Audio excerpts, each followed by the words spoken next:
Salut Nicolas, Salut Sandrine. bienvenue sur Gizmo. Je suis trop contente de t'accueillir pour ce nouvel épisode et surtout comme on en a un petit peu parlé là en intro, on va passer de l'autre côté de la barrière, hein, du côté un peu plus tech et développement et ça me fait très plaisir de commencer par toi. Avant de teaser et puis de donner peut-être quelques pistes du contenu de l'épisode, je veux bien que tu commences par te présenter à ceux qui nous écoutent et puis que tu nous expliques qui tu es et ce que tu fais exactement. Ouais, bien sûr, ça fait beaucoup de questions à la fois. J'espère que je vais pas oublier. Alors attends, qui je suis? Donc je m'appelle Nicolas Chaveroux, j'ai 38 ans, j'habite à Rennes. Ce que je fais, alors je suis cofondateur d'une société qui s'appelle Golem. C'est une petite PME qui est basée à Rennes et je suis employé du coup au sein de cette société, je suis cofondateur et employé. Et j'exerce le métier de responsable produit. C'est-à-dire que je fais l'interface. Alors, pardon, j'aurais peut-être dû dire Golem, on est éditeur de logiciels. On en reparlera sûrement un petit peu plus tard. Donc, on éditeur de logiciels pour l'animation et les effets spéciaux. Et mon métier de responsable produit, ça consiste à emmener le produit dans la bonne direction, avoir la vision sur essayer d'anticiper les besoins de nos utilisateurs, faire aussi la relation entre nos utilisateurs qui sont des artistes et mon équipe qui sont des développeurs et qui parlent pas le même langage ou qui se comprennent pas toujours. Et aussi, je fais de la veille technologique, essayer de voir dans quelle direction va le marché pour qu'on s'y adapte et qu'on ne soit pas à la traîne. Est-ce Ouais. que j'ai loupé des questions ou est-ce que c'est bon? Non, non, en plus, tu les condenses pas mal, donc Très ça bien. fait déjà pas mal de pistes. Et on va commencer par peut-être la piste Golem. Tu disais que c'était un éditeur de logiciels. Ouais. Qu'est-ce que ça fait concrètement, Golem, pour tous ceux qui ne connaîtraient pas le soft? Ouais, alors, si vous ne connaissez pas, c'est que vous avez quand même loupé quelque chose. Ça fait 10 ans qu'on fait ce qu'on fait, alors on essaye d'être visible, mais c'est vrai qu'on est une petite société, donc on n'est pas non plus Autodesk ou SideFX.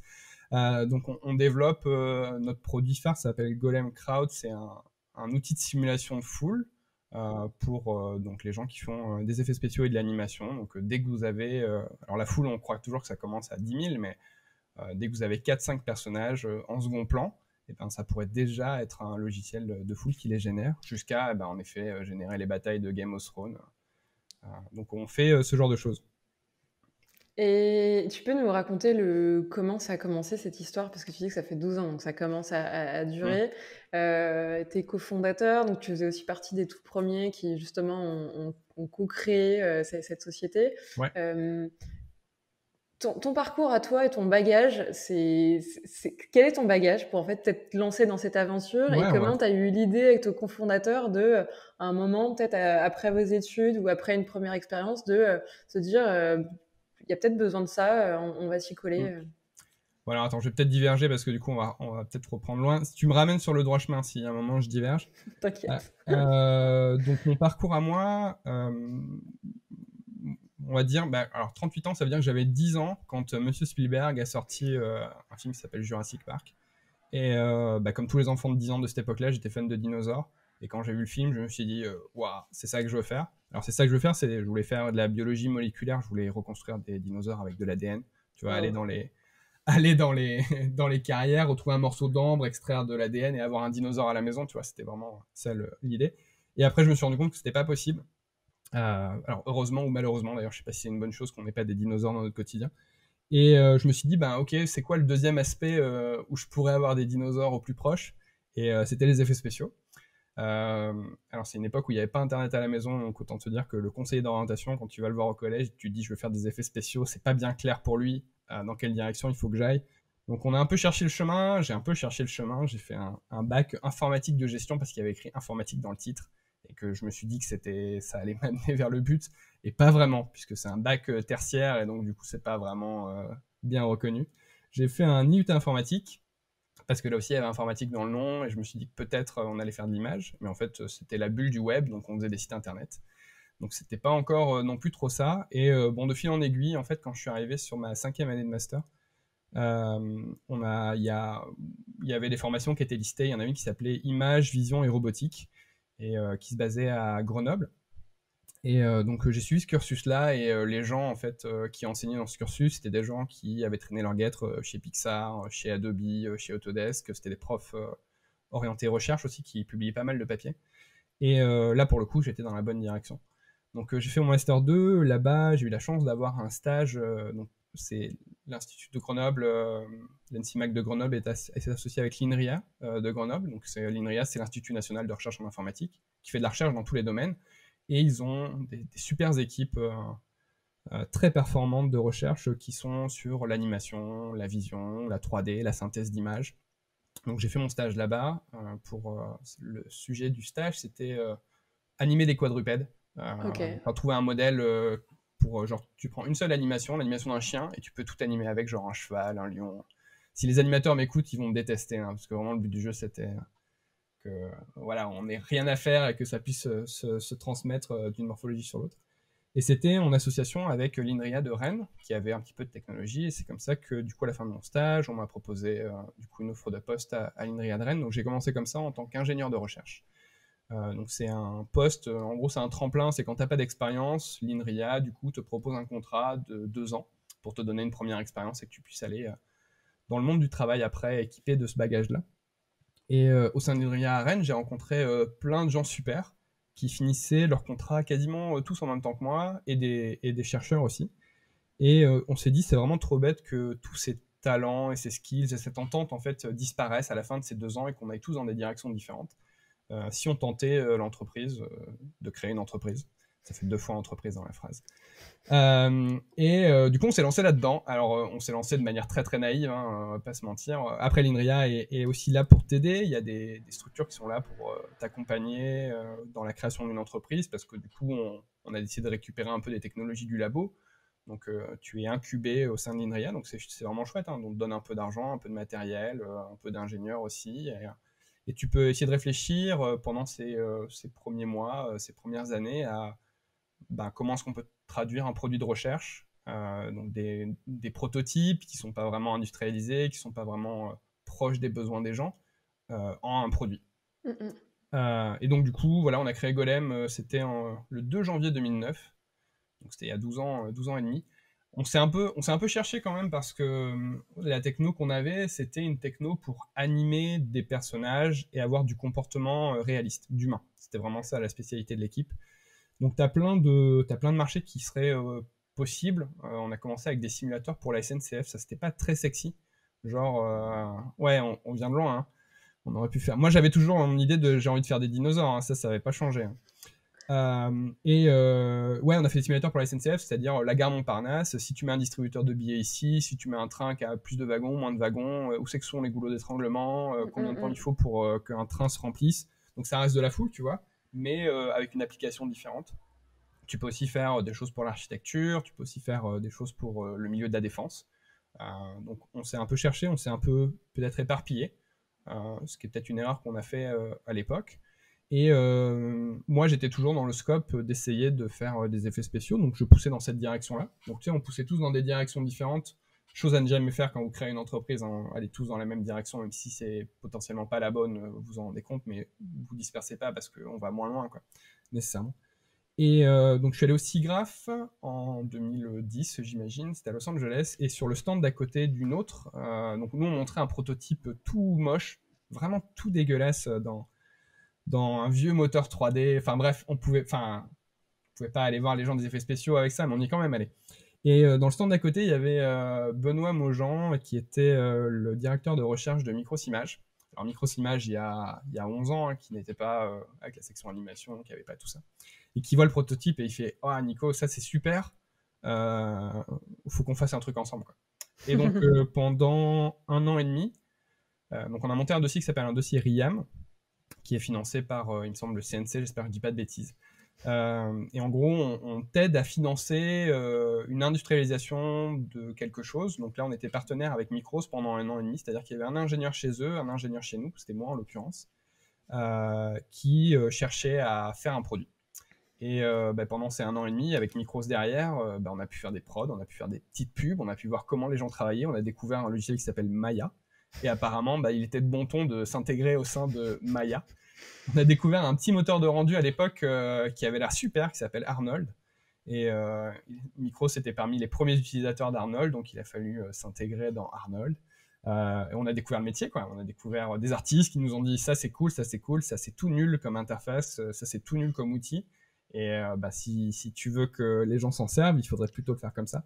Donc on a appris en fait le métier comme ça grâce aux gens de Micros pendant 1 an et demi. Puis on a fait un deuxième Riam à côté et puis on a fait un produit et puis ça a commencé avec des petits projets, des petites pubs, des moyens projets, des moyennes pubs et des gros projets, des grosses pubs. Un jour, il y a des gens qui sont venus nous voir et nous ont dit on fait un petit projet, ça s'appelle le Trône de Fer. À l'époque, c'était un petit projet. Et on a fait des shots là-dedans et puis voilà quoi, de fil en aiguille, on en arrive aujourd'hui avec des centaines de films, des centaines de séries et des centaines de pubs aux actifs de nos clients.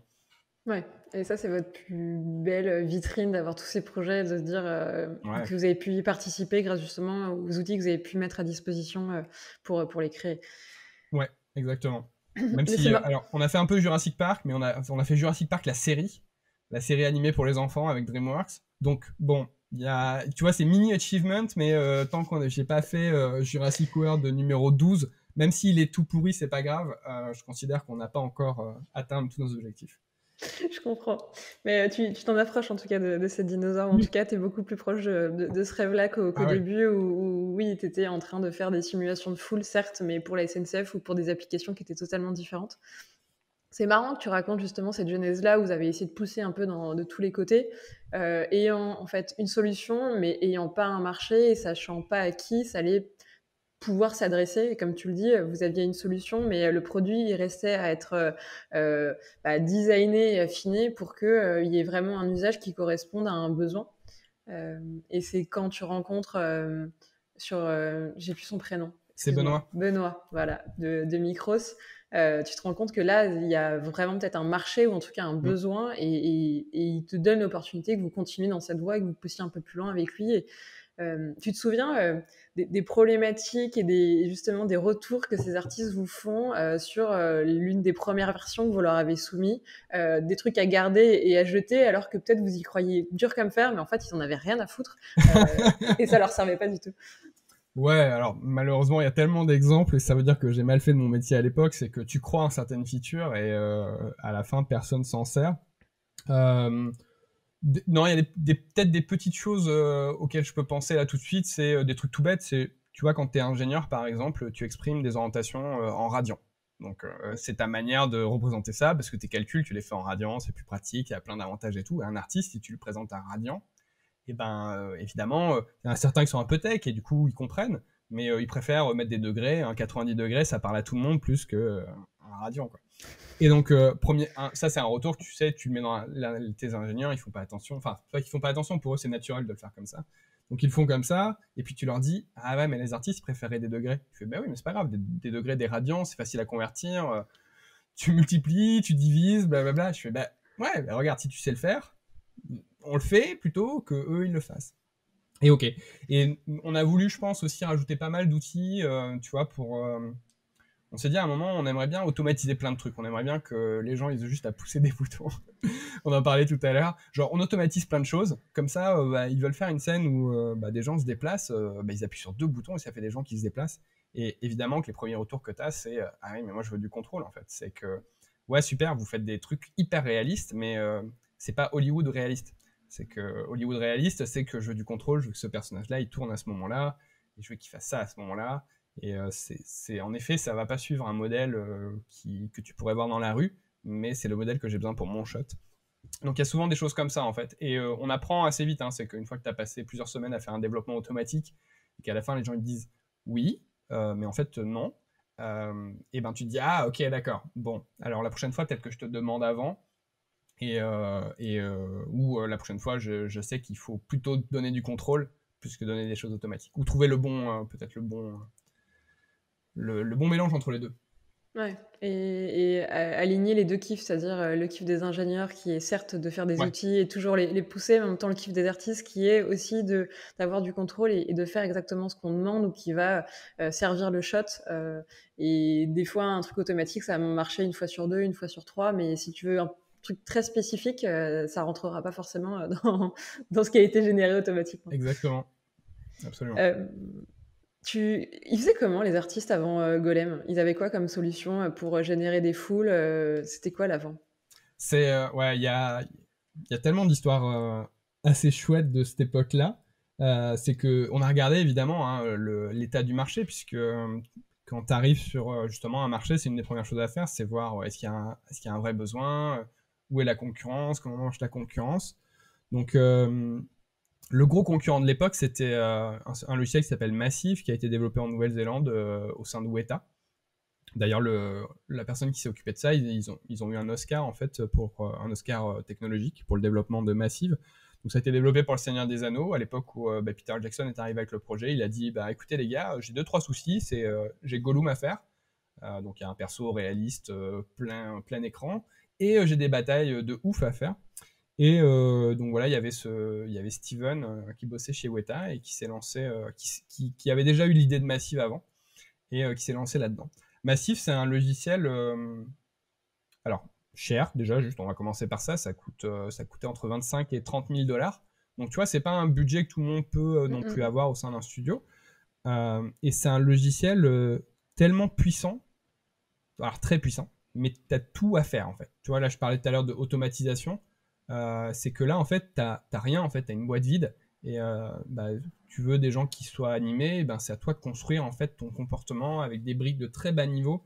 Et tu regardes les making-of du Seigneur des Anneaux par exemple, ils te disent que pour développer le cerveau des agents du Seigneur des Anneaux, ça a pris 3 mois à un artiste. Enfin, un artiste, je sais pas si on peut appeler ça. D'ailleurs, on dit pas la personne qui se sert de ce logiciel, on l'appelle pas CrowdTD ou quoi que ce soit, on l'appelle Massive TD. Et à ma connaissance, c'est vraiment le seul logiciel où vraiment tu as le nom du logiciel dans ton métier, quoi. On dit pas t'es Maya artiste, quoi. T'es généraliste, modeler ou je sais pas quoi. Là, il est Massive TD. Et donc le gars, il était fier de dire, il a passé 3 mois là-dessus.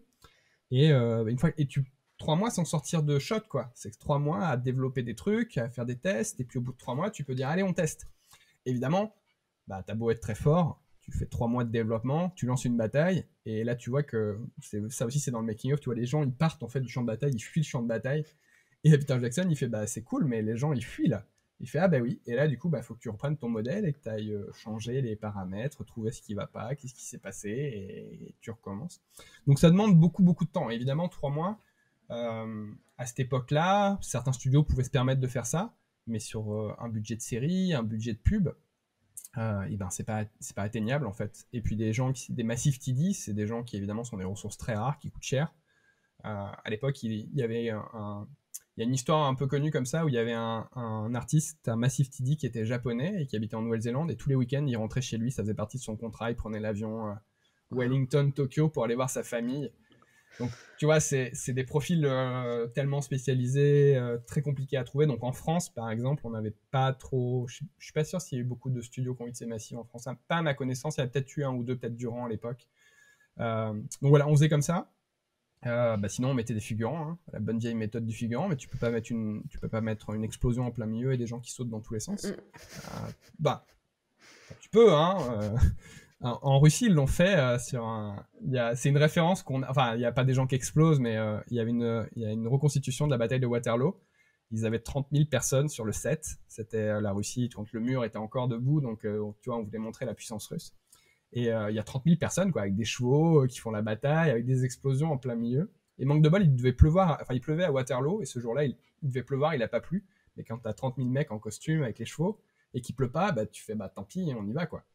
Donc il y a une petite combine scénaristique pour dire mais finalement il pleut pas. Et quand tu lis aussi des histoires là-dessus, le réalisateur il a eu 3 crises cardiaques pendant le tournage du film. Il en est sorti, hein, mais juste de stress à gérer, tellement de gens, tellement de choses, ça doit être fou. Donc ouais, des figurants. Star Wars, ils ont utilisé des cotons-tiges. C'est une histoire connue, vous cherchez coton-tige Star Wars, vous allez trouver des images. La menace fantôme, le stade de pod, il y a des shots, c'est des cotons-tiges, et il y a un gars dont le métier il était crowd artiste, et il passait avec un ventilateur sous le stade pour faire bouger les cotons-tiges par-dessous. Ça a bien changé le métier de crowd artiste depuis. Et il y a même des gens, ils faisaient des poupées gonflables, c'était des gens qui avaient des costumes. C'était une boîte de costumes pour le cinéma, donc ils avaient plein de costumes, et évidemment à chaque fois t'en loues, je sais pas, genre 50 quoi, mais tu te retrouves avec 4000 costumes pour prévoir toutes les situations. Donc ils avaient acheté des poupées gonflables et ils leur mettaient des costumes, du fil de pêche pour les tenir les unes après les autres, et ils tiraient sur les fils pour les faire bouger. Donc dans le Discours d'un roi, là, le film avec Colin Firth, là, et la plupart des foules que tu vois en second plan, si tu regardes bien, elles sont en plastique. Wow. Donc voilà, on est arrivé, on s'est dit franchement il y a de la place pour quelqu'un d'autre, quoi. Clairement, on doit pouvoir faire quelque chose dans cette espèce de tas de solutions un petit peu boiteuses. Il est temps qu'on arrive. Donc en fait, sur votre cahier des charges, c'était le rendre, avoir une solution qui était peut-être un peu plus accessible pour des studios un peu plus petits et pas forcément le top 3 des studios mondiaux qui pouvaient se permettre de mettre 25-30 000 balles Ouais. dans une solution. Un peu plus accessible en termes de technologie pour que ce soit pas des mecs ultra spécialisés dédiés tech qui puissent en fait se l'approprier et puis peut-être un peu plus rapidement que 3 mois, surtout en l'ayant pas pratiqué. Et puis il y avait peut-être ce côté, comme tu dis, qualité, c'est-à-dire qu'il fallait qu'on ait des foules réalistes pour que la solution elle soit viable et que ce soit vraiment une solution qui soit ensuite prise par les studios, mais que ce soit pas, je sais pas, l'énième solution si jamais t'as pas les figurants, si t'as pas poupée gonflable, alors on a Golem. Non, il fallait C'est que ce ça. soit la solution aussi en termes de qualité pour Ouais. pour vraiment changer la manière de faire des films et de plus avoir des figurants, quoi. C'est ça, changer la manière de faire des films, c'est vraiment le bon mot. Et c'est vrai que de toute façon, si tu tapes dans le top 3 des meilleurs studios, ils vont avoir tout de suite des requirements, enfin des besoins très avancés. Ils vont vouloir des simulations de vêtements, ils vont vouloir des simulations de cheveux. Donc, ils vont avoir plein d'effets un peu avancés. Et finalement, quand tu y réfléchis, c'est beaucoup de développement déjà pour en arriver à ce point-là. Parce que tu es obligé de. C'est brique par brique. Donc d'abord, il faut faire les persos qui bougent, qui s'évitent. Puis vraiment, le vêtement et les cheveux, c'est vraiment le dernier de tes soucis. C'est quelque chose qui va arriver au bout de plusieurs années de développement et on n'avait pas particulièrement plusieurs années avant de se déployer sur le marché. Et c'est vrai qu'en fait, si tu réfléchis au final, la foule, peut-être on va dire 50% de nos projets, ça reste du stade en fait. C'est que dans notre démo reel, on va en montrer peut-être un de stade, mais on va te montrer tout le reste. On va te montrer les Marvel et les Game of Thrones, mais les gens, ils ont besoin de foule pour faire du stade parce qu'il faut toujours remplir un stade pour une boisson énergétique, pour la Coupe du Monde, pour les Jeux Olympiques, pour le nouveau concert de machin. Donc, et ça, d'ailleurs, nous, on a appelé ça en interne, on appelle ça la floule. Tu sais, c'est la foule floue de loin.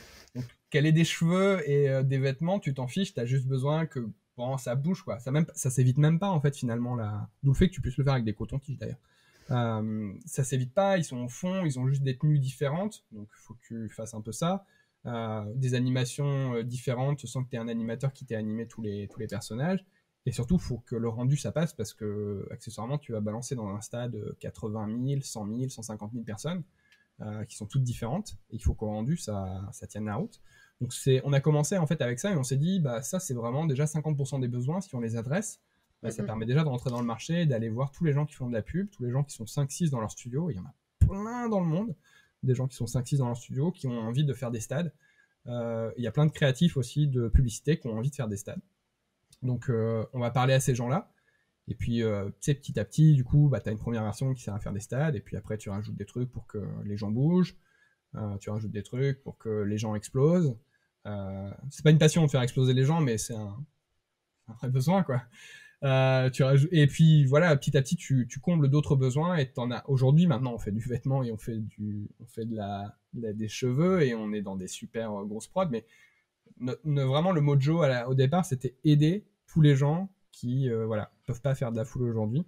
Et un autre argument, c'est que Massive, c'était un soft vraiment. C'est un soft standalone, hein, donc il n'est pas intégré dans aucune des plateformes standards. Il bossait que avec Renderman à l'époque, puisque c'était le moteur de Weta. Donc ça voulait dire que si tu voulais utiliser Massive, il fallait que tu sois dans ton outil, que tu as tous tes imports d'assets, de perso, d'anime dans ton outil, tu es vraiment dans une branche parallèle du pipeline. Il y a des pipelines à côté, et toi tu fais tout en parallèle dans Massive. Et du coup, nous, quand on a rencontré Micros, ils nous ont dit, faut s'intégrer dans Maya, quoi. Quelle bonne idée de faire un plugin dans Maya pour que ça reste accessible aux gens, pour que n'importe quel Maya artiste, demain, il puisse juste télécharger le logiciel et faire de la foule comme ça, quoi. Faire de la floule, en tout cas, comme ça.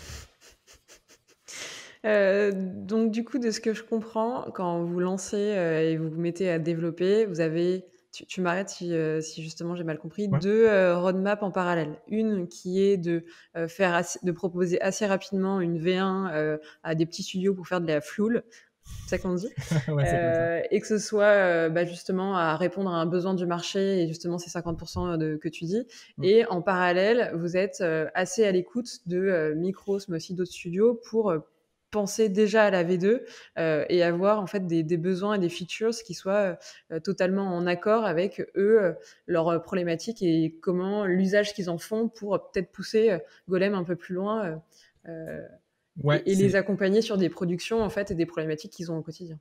c'est assez fidèle à ça, sachant qu'en fait, nous, tu vois, on débarque de nulle part, on n'y connaît rien, en fait, on a juste très envie, on a très très faim d'y aller et de faire des choses. Et donc, évidemment que la meilleure stratégie à avoir, c'est d'écouter tes utilisateurs, puisque c'est eux qui savent, en fait. Après, à un moment, tu arrives à anticiper les besoins. Quand tu vois suffisamment de prod et de projets, tu arrives à dire, OK, ça, je pense que dans 3-4 mois, ça va commencer à être un gros, gros besoin, donc on va s'y atteler dès maintenant. Et j'ai un peu perdu le fil sur le flow. J'allais raconter un autre truc qui était hyper intéressant en plus, mais j'ai loupé le truc. Sur cette roadmap que vous aviez lancée au début. Ouais, et non, mais ça me reviendra pas. C'est pas grave. De toute façon, tu vois, tes clients, en fait, ils viennent te voir au début en te disant, voilà, on a un stade à faire. Donc, tu les accroches comme ça. Et bah, ils en font 2-3 des stades. Et puis après, ils ont un projet où il y a une manifestation à faire. Et là, ils viennent te voir, ils te disent, bah, j'ai une manifestation à faire. Et du coup, si tu veux le garder comme client, si tu veux pas qu'il parte ailleurs, si tu veux pas qu'il investisse dans une autre techno, sachant qu'en plus, au même moment, genre une semaine après nous, il y a un développeur de logiciels chinois qui est arrivé et qui a lancé une solution de full. Genre pendant 6 ans, il n'y a rien eu, et la même semaine, il y a 2 softs qui débarquent dans Maya, quoi. C'est quand même pas de bol. Et donc si tu vois, si tu veux pas les perdre, le marché bouge aussi, si tu veux les fidéliser, si tu veux qu'ils soient contents, c'est ça mon job, moi, c'est que les studios, nos clients soient contents. Et ben, t'essayes aussi de proposer le minimum de features, enfin, comment arriver le plus rapidement, en fait, aux besoins des gens. Donc, tu proposes des choses petit à petit, et tu augmentes petit à petit au fur et à mesure des projets aussi, hein. Des fois, on arrivait à, je me rappelle, c'était Micros on avait travaillé sur Astérix au service de Sa Majesté, qui n'est pas un grand film, ne perdez pas votre temps avec ce film-là, mais accessoirement, c'est notre première scène où on a de la physique avec des persos qui explosent. Là, c'est complètement dans la narration, hein, c'est qu'il y a Obélix qui arrive derrière les Romains, et les Romains, ils partent dans tous les sens. Et on a développé la feature, donc on a rajouté une intégration avec de la physique, donc des ragdolls, avec des calculs de gravité et tout ça. Et genre, on faisait la feature, et j'étais à côté du gars qui utilisait le truc, donc je lui faisais j'étais chez Micros à ce moment-là en tant qu'invité, quoi. Donc je développais le logiciel, et on déployait le logiciel genre un quart d'heure après pour que l'artiste l'utilise, fasse un test, vérifie ce qui lui va, ce qui lui va pas, me fasse le feedback tout de suite, et on réintègre comme ça, et ça finit après dans la release publique pour nos autres users. Mais on était vraiment au plus près du besoin, quoi. Et c'était genre 2 semaines avant que le film sorte, hein. Le film avait eu quelques petits soucis d'organisation, donc on était un peu genre au taquet, fallait que vite il y ait des images et des résultats, ouais. Ah, mais c'est tellement stylé c'est ça, quand vous êtes à ce point-là, les bichonner et être au cœur du studio pour vraiment en fait leur donner l'outil qui leur manque et les aider pour que le plan et le shot ils ressemblent vraiment en fait à l'idée qu'ils en avaient Mm. au quart d'heure près, et en ayant en fait ce support et l'équipe au Ouais. sein du studio. Enfin, si tu voulais bichonner Alors ça marche quand au meilleur. t'as un client, hein. Parce que quand on a Oui. des centaines, c'est plus quelque chose qu'on peut faire, hein, mais ça nous arrive un petit peu, malgré tout, de faire enfin, un petit peu. Non, c'est faux, ça nous arrive tous les jours de faire des features un petit peu tailor-made pour nos users, mais je suis plus à côté du gars, ou plus rarement à côté du gars en train de développer le package. On a un vrai cycle de développement avec un système de test maintenant où ça part pas dans les mains des users sans que voilà, on ait vérifié qu'il y ait un minimum de qualité qui soit là derrière.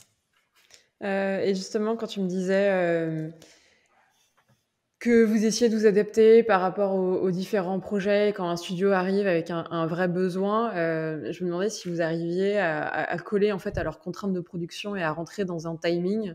Est-ce que vous arrivez aujourd'hui à quantifier le temps que ça va vous prendre pour pas te donner un oui, oui, on va pouvoir t'aider et tu l'auras, alors qu'en réalité, vous vous rendez pas compte en fait du développement que ça va générer et le temps nécessaire pour le faire. Est-ce que des fois il n'y a pas des faux espoirs qui sont donnés pour coller à des productions alors qu'en fait dans le délai imparti c'est juste mission impossible? Écoute, je touche du bois et je pense qu'il y a une énorme part de chance, mais ça nous est jamais arrivé de louper une deadline de projet ou quoi que ce soit. Mais je pense qu'il y a aussi un gros facteur chance hein, dans le lot hein, qui rentre en compte parce que je me dis avec toutes les fois où c'était Mission Impossible et c'est sorti genre last minute, il y a un moment ça, hein, on va pas pouvoir faire ça tout le temps quoi. Mais en même temps ça fait 10 ans que, écoute, on tient la route. Euh, J'essaye, après ça fait aussi partie de mon métier, de rencontrer les clients tout le temps. Alors quand il n'y avait pas la crise sanitaire, j'étais souvent dans un avion à aller, tu vois, aller voir aussi bien des studios qui ne sont pas nos clients que les studios qui sont nos clients, vérifier que tout va bien et parler avec eux. Finalement, en fait, c'est quand tu es face à face qui vont te raconter, tu sais, par mail, tu te dis, ah, ça se passait comment, ils vont toujours te dire, ah, ça s'est bien passé, mais ils vont pas te raconter le détail. Quand tu es face à face autour d'une bière, ils vont te raconter un peu plus de détails, et c'est là où tu récupères vraiment l'information et tu essaies tu vois, d'anticiper ce qui va se passer sur les prochains projets, comment est-ce qu'ils voient les choses qui ont été compliquées pour eux. Des fois, c'est pas mission impossible, mais c'était compliqué, et si pour le prochain projet ça marchait différemment, ça leur sauverait beaucoup de temps, ou ça leur permettrait d'atteindre des résultats qu'ils n'arrivaient pas à atteindre. Donc aujourd'hui, on fait ça avec des conf calls, mais évidemment, c'est moins bien que d'être sur place. Donc je pense il y a ça, on essaye d'être vraiment, tu vois, au plus proche. Enfin, ça prend sûrement peut-être un tiers de mon temps ou la moitié de mon temps de vraiment faire le lien avec les clients, vérifier si tout va bien. Et d'essayer d'imaginer, genre la fourrure, les cheveux. C'est quelque chose pendant 7-8 ans, on l'a pas eu, personne nous l'a demandé. Puis un jour, je me suis dit quand même, allez, c'est bon, là, il y a une petite fenêtre, on peut commencer à regarder, essayer de faire quelque chose d'un peu d'itératif, on va pas faire tout de suite les vraies grosses simulations de cheveux longs avec les collisions dans tous les sens et tout, on va faire juste déjà genre des cheveux fixés sur un mèche rigide. Déjà, juste commencer par ça, tu vois. Et je sais pas, 2 semaines après, il y a Méthode qui vient de nous voir, ils nous disent ah, on a ce film là, Ford versus Ferrari, on a des lumières très rasantes, c'est un stade important, donc tu te dirais bah ça va, c'est bon, débrouillez-vous, vous n'avez pas besoin de nous, les stades c'est maîtrisé. Ils font on a ces lumières très très rasantes derrière, et bah ça marche pas en fait. Le réalisateur ou le directeur de VFX, il approuve pas les shots, on n'arrive pas trop à savoir, et on se dit que c'est peut-être la géométrie casque. Enfin, les cheveux de loin, tu fais juste de la géométrie. C'est vrai que quand tu as de la lumière rasante, en fait, ça fait des silhouettes pas terriblement réalistes. Donc ils se sont dit, ah, vous pourriez pas faire un système de cheveux. Et genre, on venait de faire le package le matin, quoi. Donc on fait, bah ouais, bien sûr, regarde, tac. Voilà. Mais trop rapide. Ouais, t'as vu ça? Trop efficace. Et ben, ils font le test, ils font le rendu, et le shot, il est approved dès qu'il passe sur des cheveux. Donc tous les shots de stade de Ford versus Ferrari, ils ont tous des cheveux, tous les persos ont des cheveux. Donc ça c'est première étape, et puis après tu te dis bon quand même ce serait cool que les cheveux ils puissent bouger, parce que si tu veux faire des cheveux longs, bah pour le moment ça fait juste un casque quoi, enfin un casque de cheveux malgré tout.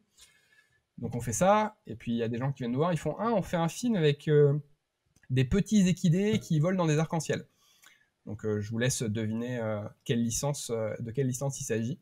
Mais en l'occurrence, il y a besoin d'avoir de la fourrure de toutes les couleurs avec des étoiles et des cornes de licorne par-dessus. Et il faut que ça soit animé. Donc du coup, coup de bol, pareil, on l'avait un petit peu anticipé et c'est prêt. Après, bon, ça arrive aussi que les gens viennent nous voir et nous disent ah, on a besoin de ça, et on ne l'a pas du tout. Donc soit on leur propose des features minimales, on essaie de trouver c'est quoi le minimum dont vous avez besoin. Ce sera peut-être pas très joli la manière dont c'est packagé, il n'y aura peut-être pas une interface folle, mais peut-être que ça fera le job, ou la job, comme dirait Nadège. Et on bossera dessus, ou alors vous avez anticipé le besoin et vous nous le dites 3-4 semaines avant, et dans ce cas-là on peut venir s'adapter à ça. Nos agendas en fait ils sont hyper flexibles, en fait c'est qu'on a les ingénieurs ont une tâche de fond, mais à tout moment on peut dire ok là c'est critique, il faut passer sur ça, et hop on switch et on passe à autre chose. On essaie d'être, c'est ça le truc, c'est que t'es une petite boîte dans un petit marché. Le marché des VFX c'est un tout petit marché, hein. Tu veux que tes utilisateurs soient contents, parce que chaque client compte en fait à la fin dans ton mois et dans ton bilan. Donc si quelqu'un te dit je suis dans la panade, j'ai besoin de ça, ça devient ta priorité de la journée, quoi. Donc on essaie de s'adapter, ouais. C'est génial ces exemples que tu donnes où justement vous avez réussi à anticiper, et parce que vous l'aviez dans les cartons et que c'était presque prêt, Mmh. quand c'est arrivé, vous avez pu être vraiment sur le feu et proposer la solution et la terminer peut-être un peu plus rapidement que possible, Ouais. mais elle était prête. Tu as d'autres besoins comme ça où vraiment tu t'en es rendu compte en allant sur place et en discutant avec eux, heu, que ça s'était bien passé, mais pas si bien, et qu'en n'ayant pas été sur le terrain, en fait, tu l'aurais clairement pas vu et ça t'aurait échappé? Ouais, oui, ça arrive assez fréquemment, en particulier quand on a commencé à faire les gros blockbusters. euh, on a eu la chance de rentrer chez Framestore il y a quelques années. Et ils travaillaient sur un film qui s'appelait Dracula. Pareil, perdez pas votre temps hein, avec ce film-là, c'est pas fou. On a fait des films hein, qui sont fous, hein, et vous pouvez perdre votre temps avec, mais bon, pas ceux-là. Mais pour nous, c'était notre premier blockbuster, donc le premier film à plus de 100 millions. Bah, j'ai pris beaucoup, moi, l'Eurostar à cette époque-là pour être proche des équipes et essayer de vraiment suivre parce que c'était, tu vois, c'était l'adoption par Framestore d'un logiciel tout à fait nouveau, le déploiement d'un pipeline autour, donc tu as vraiment envie qu'ils soient très contents à la fin de ce projet-là. Et bah oui, c'est vrai que pour Framestore, du coup, il y a une scène avec des chauves-souris qui attaquent des soldats, et encore une fois, ça fait exploser les soldats. Donc là, on est venu avec ce qu'on avait fait sur Astérix, et bah, ça marchait bien. Le shot sort, mais le shot sort parce qu'aussi il y a du motion blur. Les persos sont pas tous tu vois, en net sur le plan à la fin. Il y a les chauves-souris qui passent devant, c'est un peu dans la nuit. Bon, c'est de la floule, quoi, encore une fois. Mais ça sort, mais c'est vrai que du coup, quand tu regardes les playblasts, tu vois bien qu'il y a des trucs qui sont pas bons. Enfin, les playblasts, du coup, c'est les images avant que ça soit avec les bonnes lumières et tout, sans les chauves-souris, sans le motion blur, sans tout ça. Et c'est souvent ça qui est approuvé par le superviseur. Et donc, tu vois qu'il y a des choses c'est pas réaliste parce que le terme ragdoll, c'est une poupée de chiffon, donc on transforme les personnages en poupées de chiffon. Et c'est vraiment ça, c'est qu'il n'y a plus aucune intention dans le personnage. Il y a plus, tu vois, il cherche pas à rétablir son équilibre, à reprendre sa posture, essayer de, tu sais, pas tomber sur la tête et protéger avec sa main, par exemple. Tu des comportements, entre guillemets, humains de si tu te faisais attaquer par des milliers de chauves-souris. Non pas qu'on ait des références de ça, mais de la manière dont on s'imagine ça. Et c'est vrai que du coup, à la fin de ça, on s'est dit, ah, bah, franchement, c'est pas fou, il faudrait voir qu'est-ce qu'on peut faire de mieux. Donc après, bah, on a implémenté quelque chose qui permet d'avoir des ragdolls un peu intelligents, donc qui permettent avec de l'animation, donc les animateurs peuvent injecter de l'animation en même temps. Et tu as les deux à la fois, tu as le meilleur des deux mondes en fait. Et quand on s'est retrouvé après sur Game of Thrones par exemple, euh, j'avais été invité dans un studio qui s'appelle El Ranchito à Madrid, et ils m'ont montré l'épisode qui s'appelle The Frozen Lake. Donc avant que ça sorte, hein, genre un an et demi avant que la série elle soit sur les écrans, moi j'ai vu les playblasts, enfin, le storyboard de Frozen Lake. Donc c'est l'épisode où Jon Snow, c'est genre c'est le suspense fou de la saison quoi. C'est Jon Snow qui est sur son iceberg là en plein milieu, et il y a les zombies autour qui vont l'attaquer, il y a les dragons qui arrivent. Donc moi j'ai tout vu, le dragon qui se fait attaquer par les marcheurs blancs, qui meurt. D'ailleurs spoiler alerte, il meurt, mais bon j'espère que maintenant tout le monde a vu la saison 6 de Game of Thrones. Donc moi j'ai vu tout ça, et bah, évidemment en fait il y a plein d'explosions dans tous les sens, et même si c'est des zombies et qu'il n'y a pas d'intention derrière les zombies, ils voulaient pouvoir injecter de l'animation. Donc bah, c'est tombé bien en fait, tous les nouveaux projets en fait bénéficient de ça quoi. Et tu vois, la fourrure, on l'a faite pour méthode. Et je sais pas, un mois après, on avait 10 studios qui utilisaient de la fourrure, alors que pendant 8 ans, on n'en a pas fait. Donc il y a aussi ça, le fait d'avancer les features fait que certains utilisateurs, ils nous ont pas dit qu'ils en avaient besoin, ou ils savaient peut-être pas qu'ils en avaient besoin, en fait, tout simplement. Et à partir du moment où on le fournit, et ben, ils disent ah, bah, c'est trop cool, en fait, pour ce projet-là, je savais pas comment faire, maintenant, je peux utiliser cette techno-là. Qu'est-ce que tu as appris, sur les foules, pendant toutes ces années à justement, les étudier, de près, et je pense qu'en 10 ans, votre vision de la foule et de l'humain, justement en masse a vachement évolué et des trucs qu'aujourd'hui vous développiez, on n'aviez pas du tout l'idée, il y a 10 ans, tellement vous n'étiez pas à ce niveau de détail. Comment tu vois aujourd'hui la foule et qu'est-ce que tu as découvert, Alors déjà, on a peut-être tous le biais au sein de Golem, peut-être un peu moins maintenant, mais quand tu te balades dans la rue ou dans un concert, ou tu regardes en fait comment les gens se déplacent. Euh, c'est genre quand tu te balades dans la rue, ben, il y a un système de groupes sociaux, donc tu te balades avec tes amis, et la manière dont tu es avec tes amis ou avec ta famille, il y a des formes particulières, des deux devant, deux derrière, ou quatre de front, quatre en ligne, ça dépend. Donc on regarde, enfin je le fais moins, mais il y a une époque où j'allais dans la rue, je regardais en fait comment les gens en fait ils se déplacent. Ou tu sais, j'ai eu la chance d'aller au Japon, tu vas sur le grand carrefour où il y a tous les feux et bah, tu prends de la hauteur et tu regardes en fait comment les gens se déplacent, comment ils s'évitent, les gens qui sont pressés, moins pressés. Donc ouais, il y a un espèce de biais professionnel où tous les jours tu regardes un concert, c'est hyper dense, comment est-ce que les gens font pour se faufiler, par quel biais ils se suivent. Donc tu essaies de regarder ça en fait pour voir comment est-ce que tu l'implémenterais. Dans ta tête, tu te dis bah attends, comment je ferais ce modèle-là dans le Golem, qu'est-ce que je déploierais derrière. Euh, Sachant que ça c'est la réalité du terrain et c'est une chose et ça correspond finalement très peu à la réalité du métier. C'est que on fournit, tu vois, on a fourni des modèles automatiques, c'est ce que je te disais avant. Il y a des gens qui s'en servent, hein, il y a des gens tu sais, qui n'ont pas le temps de se pencher plus sur la question et qui ont les persos sont vus très loin, il faut juste que ça bouge et que ça s'évite, donc ils n'ont pas besoin de plus que ça. Mais en fait, tu te rends compte que finalement, les gens, ils ont quand même besoin de beaucoup de contrôle. C'est peut-être ça le maître mot, c'est que oui, tu fournis des outils de physique, mais tu vois, à la fin, bah, il faut qu'on puisse injecter de l'animation, donc il faut que tu aies du contrôle sur la posture de ton personnage. Tu t'injectes des outils de navigation, mais en même temps, tu veux que les gens ils aient du contrôle sur ce qui se passe. Donc, c'est ça qu'on a appris, c'est que si tu fournis une option automatique, il faut aussi que tu fournisses une option pour le débrayer. Pour que l'artiste, à un moment, s'il a, il a le luxe de pouvoir avoir le temps de développer quelque chose et qu'il a envie de le faire, il puisse le faire en fait. Donc, c'est surtout ça. Après, ça n'empêche pas que ça reste notre métier et on continue de regarder comment les gens se déplacent et comment ils s'habillent aussi. C'est quoi les motifs de couleurs est-ce que c'est possible qu'il y ait 10 personnes habillées en noir dans le même groupe? Parce qu'en prod, on va te dire, ah mais là, les 10, ils sont habillés en noir côte à côte. C'est pas réaliste. Eh ben, figure-toi que dans certains pays, eh ben, c'est réaliste. J'avoue.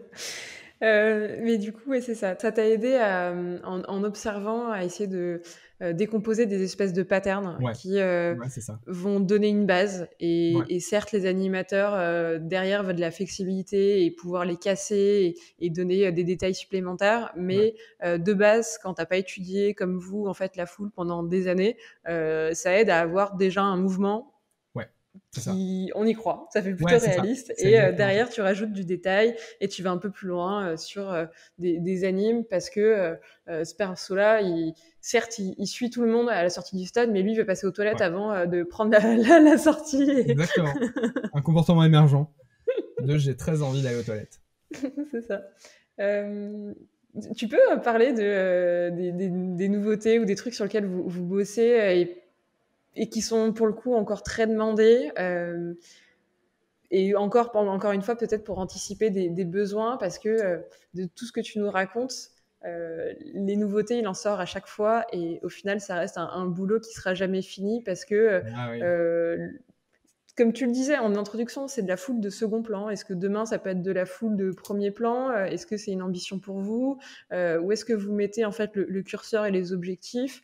Est-ce que tu peux un petit peu nous en raconter C'est drôle parce que tu as réussi à appréhender le fait que c'était un métier, enfin, que c'était quelque chose de jamais fini en 1 heure.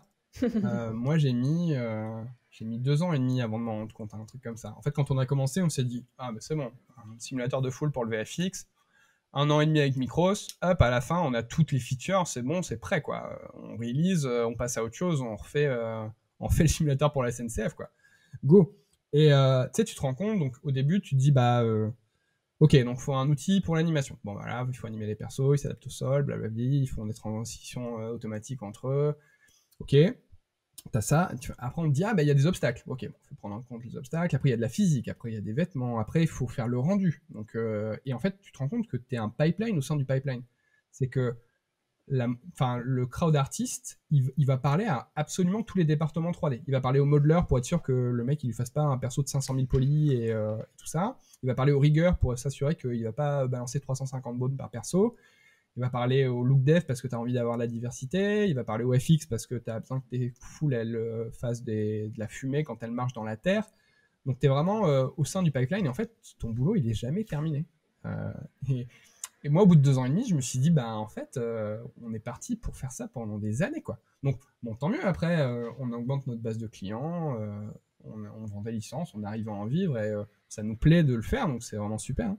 Mais voilà, toi, en 1 heure, tu t'es rendu compte de ça. Moi, il m'a fallu beaucoup plus de temps pour m'en rendre compte. On me dire, bon, ben voilà, maintenant ça c'est fini, voilà, hop, voilà, ça c'est Golem X. Voilà, amusez-vous, nous on est passé à autre chose.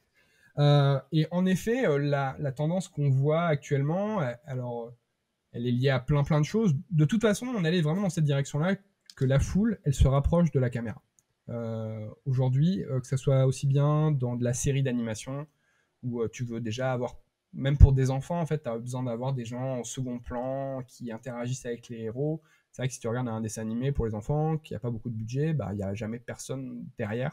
Ça aussi, c'est une déviation professionnelle de quand tu regardes des choses à la télé, tu regardes s'il y a de la foule derrière, s'il y a de la vie.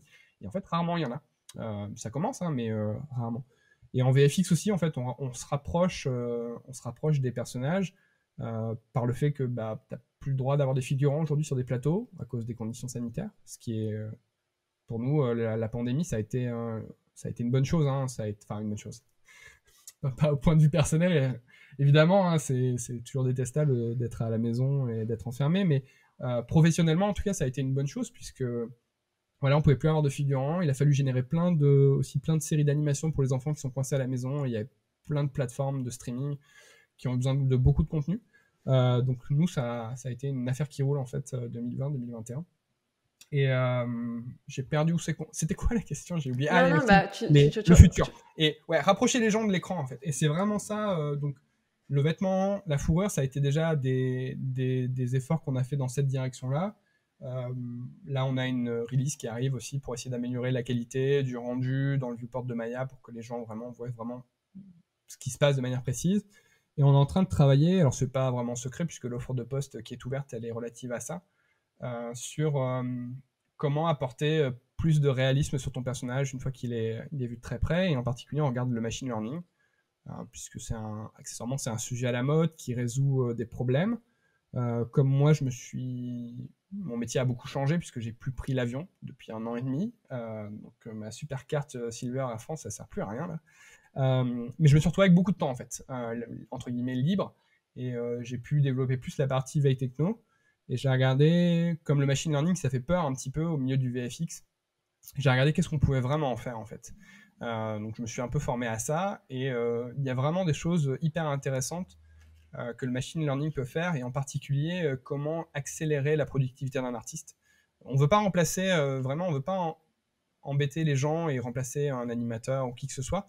On veut juste que les étapes un peu embêtantes de son métier, qui sont toujours les mêmes, genre du blocking d'anime par exemple. C'est un truc, ça prend, je sais pas, 50% de ton temps de faire ton blocking. Et si demain on te disait bah, le blocking, on peut te le faire automatiquement, et toi tu as juste à rajouter la magie de ton métier d'animateur, c'est-à-dire l'acting et l'intention et le style et la balance et tout ça. Genre le bloc on le fait pour toi, et hop, tu peux faire le reste. Ou tous ces déformeurs de rig, eh ben, on est capable de te les évaluer plus vite, et du coup ton rig, il pourrait être évalué 300, 400 fois plus vite, et tu pourrais avoir 10 persos dans ta scène dans Maya et que ça tienne. Et donc on est en train de regarder un peu tout ça pour en faire soit un nouveau pour en faire un nouveau produit, mais aussi intégrer dans Golem. C'est-à-dire qu'à la base c'était quelque chose qu'on intègre dans Golem, et on s'est rendu compte que ça pouvait bénéficier d'autres personnes. Donc on en fait aussi un produit à part pour aider les gens en fait à accélérer tous les goulots d'étranglement qu'ils auraient dans leur process, dans leur pipeline 3D. Et j'ai pas forcément compris en quoi le machine learning peut t'aider à ce que ton perso il soit peut-être un peu plus sexy au deuxième plan près de la caméra. Ouais, en fait, c'est sans trop rentrer dans le détail, il y a une théorie qui dit que le machine learning, enfin en particulier un réseau de neurones, si on veut rentrer dans les détails. J'ai une présentation très cool au PIDS de l'année dernière que j'invite les gens à aller voir, où j'essaie de vulgariser le réseau de neurones pour les artistes, en fait, pour montrer que c'est une techno qu'ils n'ont pas besoin d'avoir peur. On n'a pas besoin de la comprendre, en fait, cette techno-là, on a juste besoin de savoir à quoi elle sert. Et à quoi elle sert? Elle sert à approximer n'importe quel process. Donc si tu prends ça comme idée, tu peux te dire ok, j'approxime n'importe quel process, ça veut dire qu'un animateur, il pourrait générer 20 secondes de blocking à partir d'une source, et de ces 20 secondes-là, on pourrait dire on peut générer les 20 secondes suivantes. Et tu les corriges, si ça ne te va pas. Donc on se retrouve avec 40 secondes de blocking, qu'on réinjecte dans un réseau qui va te réapproximer ça mieux, et qui va te générer les 40 prochaines secondes, de mieux en mieux, de mieux en mieux, et de mieux en mieux. Nous, pour la foule, où c'est que ça apporte du réalisme, c'est que quelque chose... en fait, comme on gère le rendu des personnages, ça veut dire qu'on doit s'occuper de tout. On doit s'occuper de toute la déformation de géométrie de notre personnage. Ça veut dire qu'on supporte aujourd'hui que du skinning, c'est-à-dire tu as ton bone qui bouge, ça fait bouger la géométrie, et des blind shapes, donc une animation de visage, tu fais 2 postures, bouche ouverte, bouche fermée, et on peut interpoler entre les deux. Mais ça veut dire que tout ce qui serait non linéaire, là j'interpole de manière linéaire, la bouche ouverte, la bouche fermée, mais si j'ai quelque chose avec les joues entre-temps, si j'ai quelque chose sur le visage qui interagit au même moment, on ne l'aura pas en fait au niveau de la foule. Ce qui fait qu'on ne peut pas vraiment emmener la foule très très près de l'écran parce qu'il y a plein de choses, les muscles qui se déforment, la peau qui glisse sur les muscles ou sur le gras. C'est des choses qu'on perd. Et si on voulait les avoir, en fait, ça nous prendrait très très longtemps parce qu'il faudrait qu'on connaisse tous les nœuds de rig qu'il y a dans Maya ou tous les nœuds de rig qu'il y a dans tous les studios, tout le temps, partout. Et c'est un travail infini. Déjà qu'on fait un travail infini, alors si en plus on doit en rajouter un deuxième infini par-dessus, on s'en sort plus. Et en fait, on s'est dit, le machine learning, ce qu'il pourrait faire, c'est que tu fais ton rig, tu nous montres comment il bouge, comment les muscles se déforment, comment la peau glisse, comment une animation de facial marche. Et on n'a plus besoin de comprendre exactement qu'est-ce qu'il y a dessous. On n'a plus besoin de comprendre qu'il y a un nœud de lattice, qu'il y a un nœud de muscle avec une simulation. On va l'approximer. Le réseau de neurones, il va l'approximer, il va juste dire une posture, c'est ça. Et si c'est ça, la géométrie qui en découle, c'est ça. Ce qui veut dire que du coup, on pourra avoir des gens qui font des rigs très très compliqués, qui sont aujourd'hui pas connus dans Golem, qu'on peut pas connaître et qu'on peut pas comprendre dans Golem, mais qui pourraient demain être compris dans Golem, qui pourraient du coup être ramenés très près de l'écran, parce que tu aurais toutes ces déformations très réalistes qui permettraient au superviseur de dire ouais, ça marche, c'est bon, ok, go, valide. Là aujourd'hui, en fait, on est obligé d'enlever le personnage qui est trop près de l'écran et de promoter un héros, donc d'amener un animateur qui amène un rig très lent, qui va déformer ce rig-là avec toutes les bonnes déformations pour te vendre le shot, quoi. Très, très stylé. Et pour le coup, tu l'as assez bien vulgarisé. En même temps, normalement, tout le monde a tout compris. Donc, très, très chouette.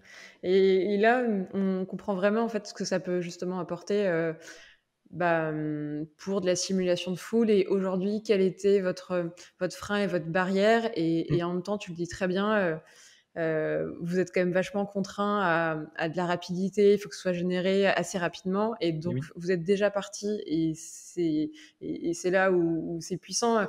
Vous arrivez à approximer, ouais. Je me suis beaucoup entraîné pour le redire aussi, ce mot-là. C'est dur, hein. Tout le temps, même.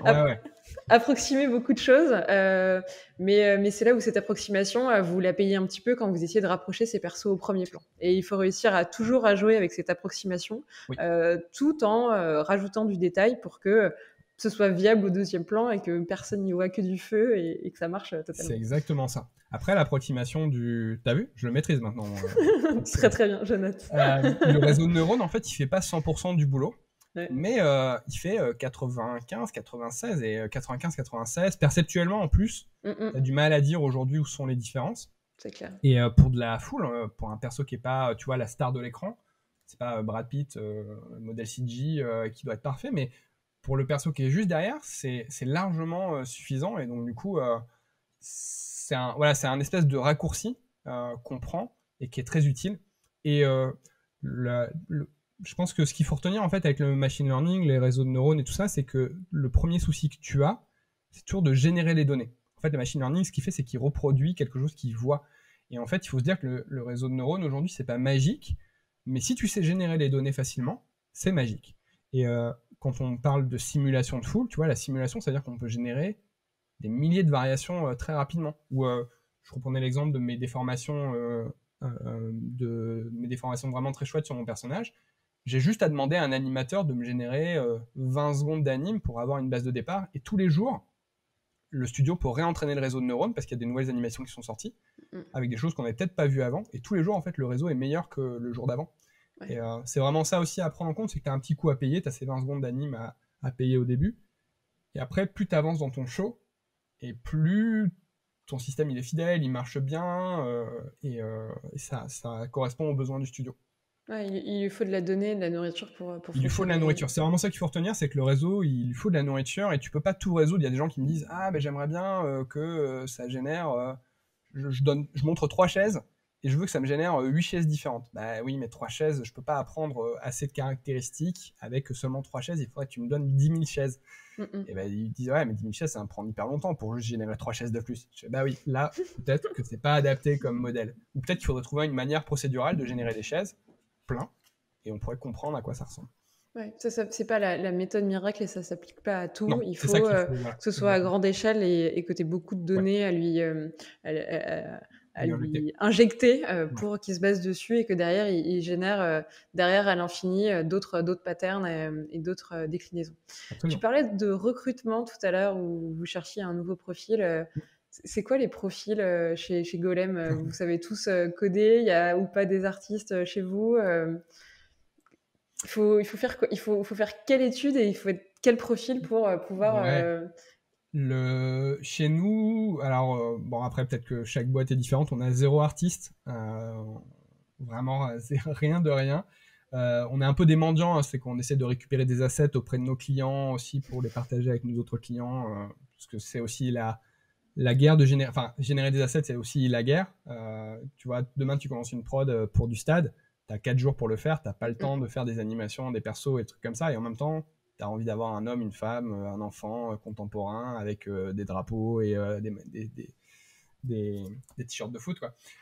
Donc voilà, on essaye de récupérer à gauche à droite des trucs, mais on a vraiment 0 artiste au sein du studio, enfin au sein de l'entreprise. On est tous ingénieurs, certains, notre PDG, il a une thèse, il est même directeur de recherche.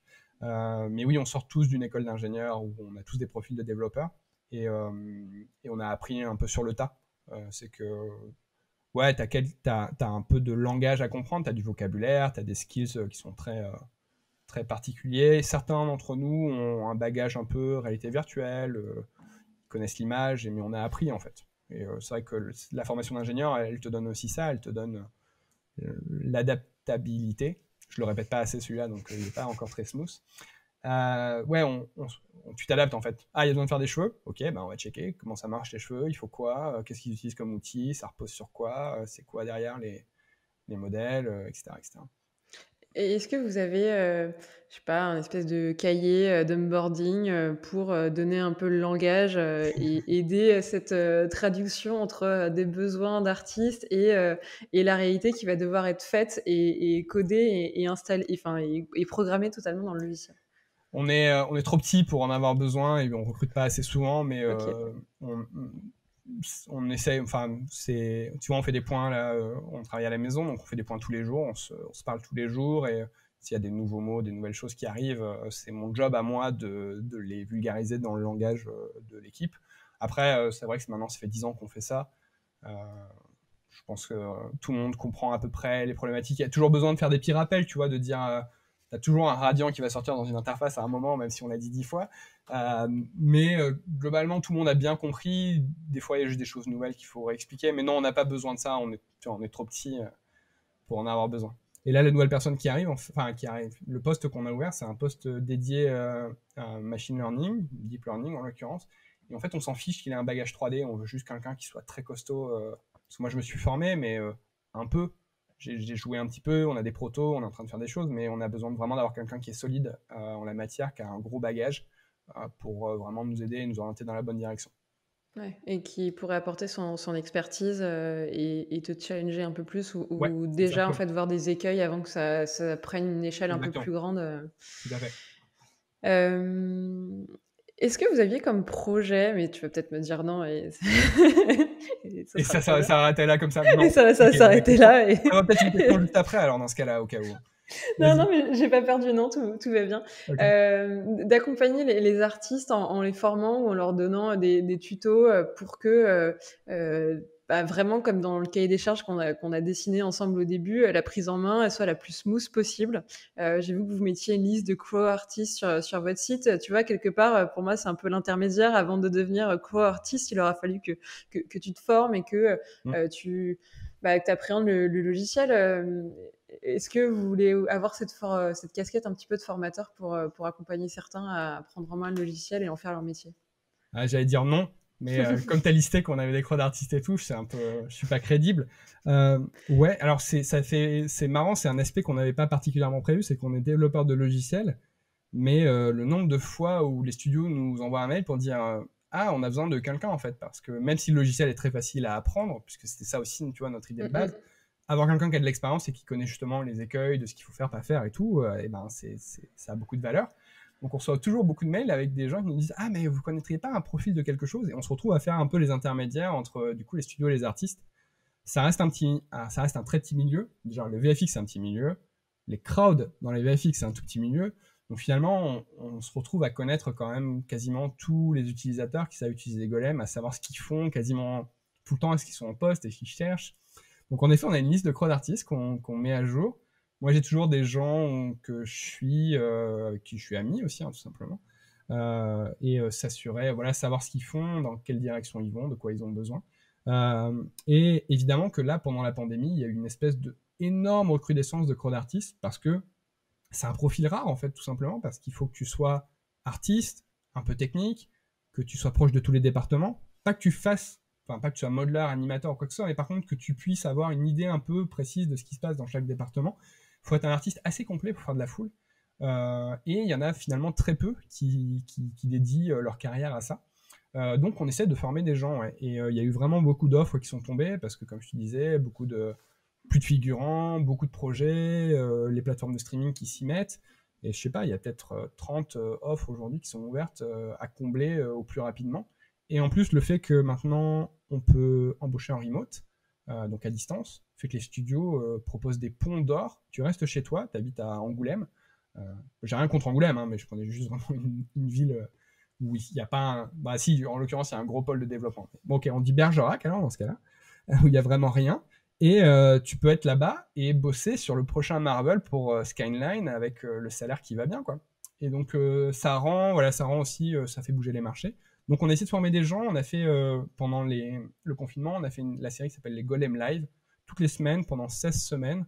On a pris 1 heure avec les gens. On était connectés sur YouTube avec le chat en live et on adressait un cas. Aujourd'hui on fait un stade, aujourd'hui on fait une bataille, aujourd'hui on fait des chevaux pour que les gens apprennent.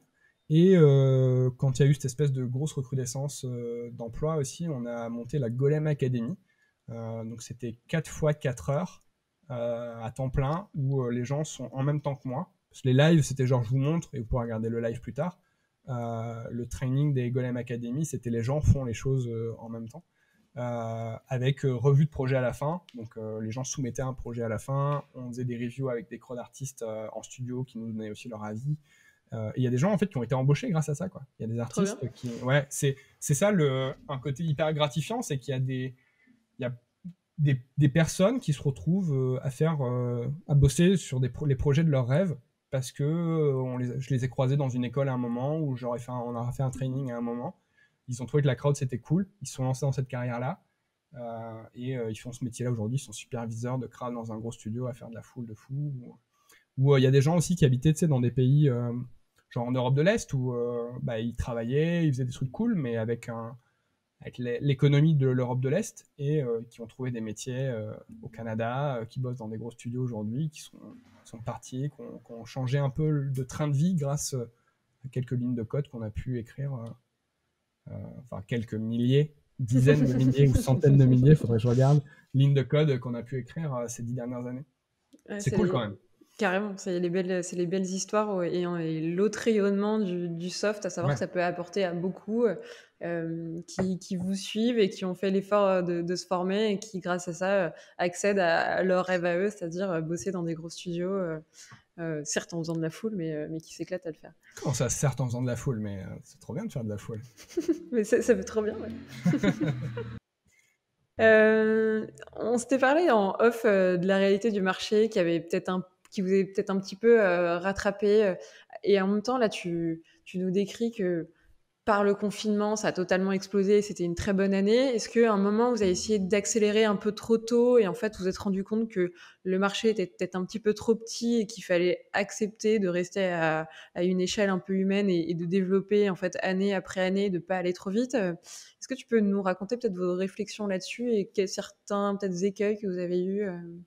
Ouais, c'est vrai que du coup, quand tu as le profil de la startup, en fait, on attend aussi de toi à ce que tu performes, en fait. Ouais. C'est que si des gens décident d'investir un peu d'argent à l'intérieur de ta société, ils attendent de manière légitime que cet argent-là, en fait, fluctue d'une manière ou d'une autre.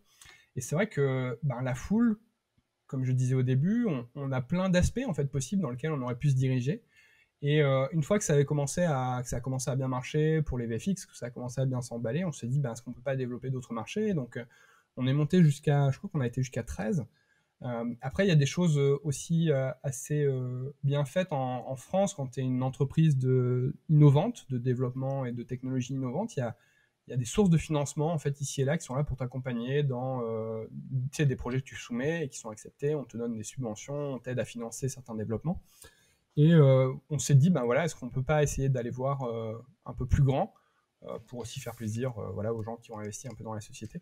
Et il y a des problèmes de timing aussi qui font que des fois, tu es trop tôt par rapport au marché. Il y a beaucoup de choses à aligner, en fait. Tu as le talent, tu as ton produit, c'est une chose, mais il faut aussi que le marché soit prêt. Il faut que le marché accepte, il faut que tu aies quelques customer success story. C'est vraiment une succession de beaucoup de chances pour y arriver. Et des fois ça marche et des fois ça marche moins. Donc on a été jusqu'à 13 et puis à un moment on s'est dit en fait c'est pas un rythme de croisière qu'on peut développer, on peut pas suivre tout à la fois. On s'éparpille, donc on essaie de réfléchir à qu'est-ce qu'on a envie de continuer à faire, qu'est-ce qui est le plus safe pour la société aussi. Donc on a réduit la voilure et là on est 6 depuis ça va faire 4-5 ans je pense. Et c'est le bon équilibre en fait entre ce qu'on arrive à générer en termes de résultats de licence et les coûts des salaires qu'on peut avoir. Là, on a la chance d'avoir du coup le CNC qui nous suit sur ce projet de machine learning. C'est un sujet qui, je pense aussi, est à la mode. On a envie de développer ces aspects-là, d'aider les gens à comprendre. Je pense que le VFX est un peu en retard en fait. T'as du deep learning dans ton téléphone depuis 7-8 ans déjà ou dans ton quotidien en fait tout simplement. Et on a mis un peu de temps à embrasser cette technologie-là de notre côté. Donc je pense que aussi c'est un sujet à la mode qu'il faut adresser. Donc là on a le CNC qui nous suit un petit peu sur ce nouveau poste. C'est pour ça qu'on peut se permettre d'embaucher une nouvelle personne. Mais oui, c'est une succession de chance et à ce moment-là on n'a pas eu de chance. C'est-à-dire ça reste dans un coin de notre tête. Ces idées qu'on a eues à cette époque-là, ça reste dans un coin de notre tête. Le marché peut-être qu'il va être un petit peu plus près maintenant. On ne sait pas. Quelque chose qu'on n'avait pas prévu par exemple, c'est que il y a des gens maintenant qui achètent Golem pour générer des images pour faire de l'apprentissage, genre des voitures automatiques. Il faut des millions ou peut-être des milliards d'heures de conduite à une voiture pour qu'elle puisse connaître un petit peu tous les cas et qu'elle puisse réagir à tous les cas. Évidemment, tu ne peux pas mettre une voiture pendant 5 milliards d'heures avant de la commercialiser. Donc il y a des gens qui ont des workflows de VFX ou des workflows temps réel avec Unreal derrière pour générer des situations avec des piétons, avec des voitures. Donc ils utilisent Golem aujourd'hui pour générer des scénarios avec des piétons. Eux, ça leur va bien d'avoir des trucs automatiques. Pour le coup, 3 boutons, avoir 1000 persos qui bougent, eux, c'est super. Le contrôle artistique, ils en ont rien à faire. Mais c'est un marché qu'on n'avait pas prévu. On se dit, c'est un marché émergent. Potentiellement, il n'y a pas beaucoup d'acteurs qui sont placés sur ce marché-là. La data synthétique, ça va représenter une somme potentiellement assez intéressante ces prochaines années. Est-ce qu'on ne peut pas essayer d'en grappiller un petit morceau et continuer ça enlèvera pas le fait qu'on continue de travailler dans les VFX parce que, encore une fois, moi, tant que j'ai pas fait Jurassic Park, on n'y est pas. Mais ça pourrait aussi nous permettre d'avoir un peu plus de visibilité, de stabilité. Oui, puis ce marché-là, comme tu le décris, il n'existait pas il y a 10 ans. C'est un tout nouveau marché. Et parce que vous avez démarré avec une idée, mais pas forcément une application, en tout cas l'application est restée à déterminer, vous êtes toujours, on sent très éveillé à essayer de voir est-ce qu'il n'y a pas des champs qui vont justement un peu se décanter, 12 tests que vous avez fait il y a quelques années, mais vous restez vachement en éveil, d'où peut-être aussi cette veille que tu fais pour essayer de détecter les signaux faibles et voir si certains ne l'utilisent pas dans des niches que vous n'ayez pas du tout détectées, mais qui vont peut-être totalement exploser ces prochaines années. Est-ce que tu as un point de vue, tu l'as un petit peu évoqué, à savoir que les VFX avaient pris un peu de retard sur le machine learning. D'après toi, c'est dû à quoi par rapport à d'autres domaines? Pourquoi on est un peu en retard là-dessus? On est en retard sur tout. On est hyper conservateur. On a beau dire on est un marché innovant. Oui, c'est vrai, mais on anime comme on animait il y a 15 ans, quoi.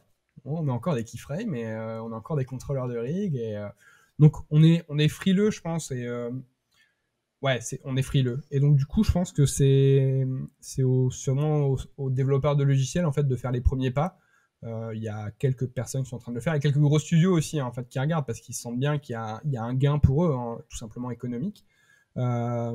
Et puis aussi, ça demande un petit peu de ressources, accessoirement, tu vois, ça demande un petit bagage mathématiques, de programmation aussi pour se mettre dedans. Nous, le but du jeu, c'est vraiment de le démocratiser. Ça va être la même approche qu'avec Golem, c'est de le rendre disponible aux gens sans qu'ils aient nécessairement la force de développement.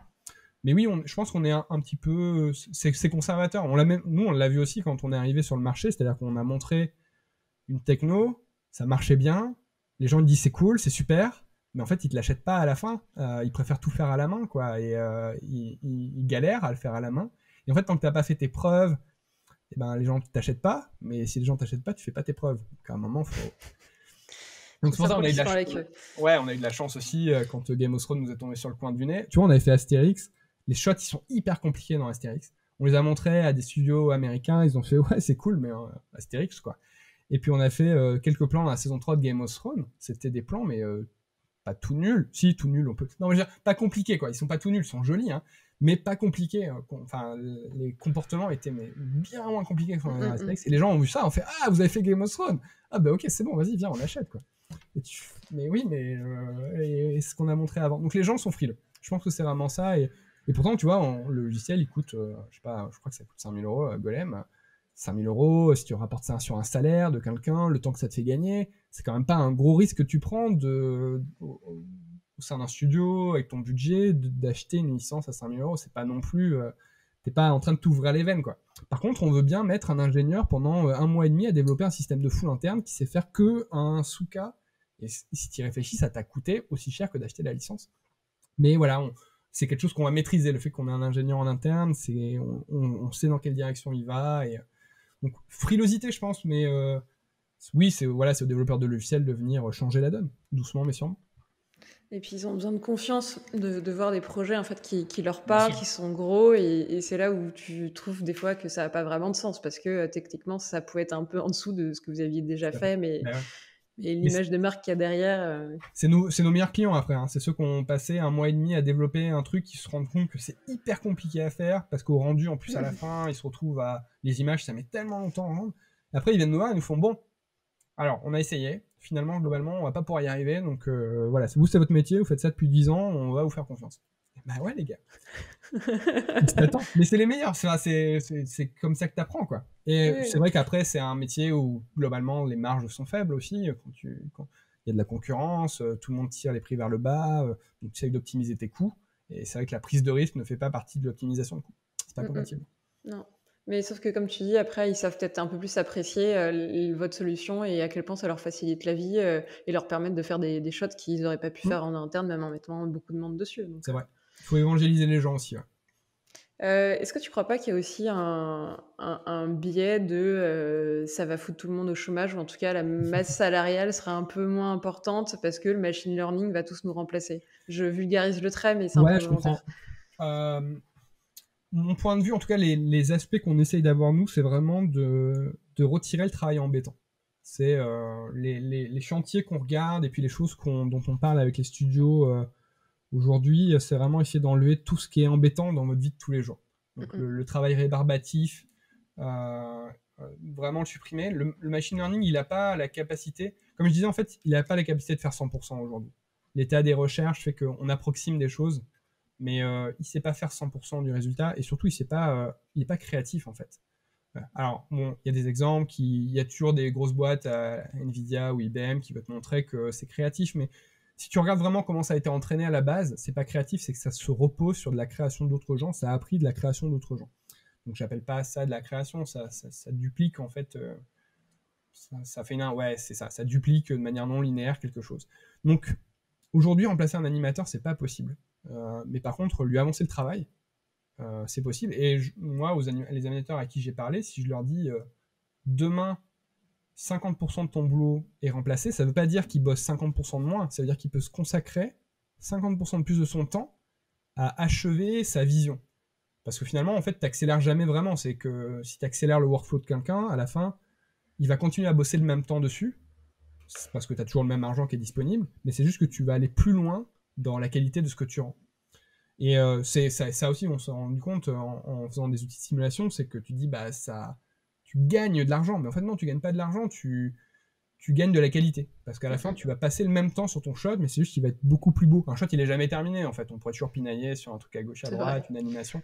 Donc là, tu vas pouvoir passer plus de temps à déployer ton talent, plus que de faire les choses rébarbatives. Donc je pense pas que le machine learning est là pour remplacer les choses, il est juste là pour t'aider, en fait, à te consacrer à ton skills.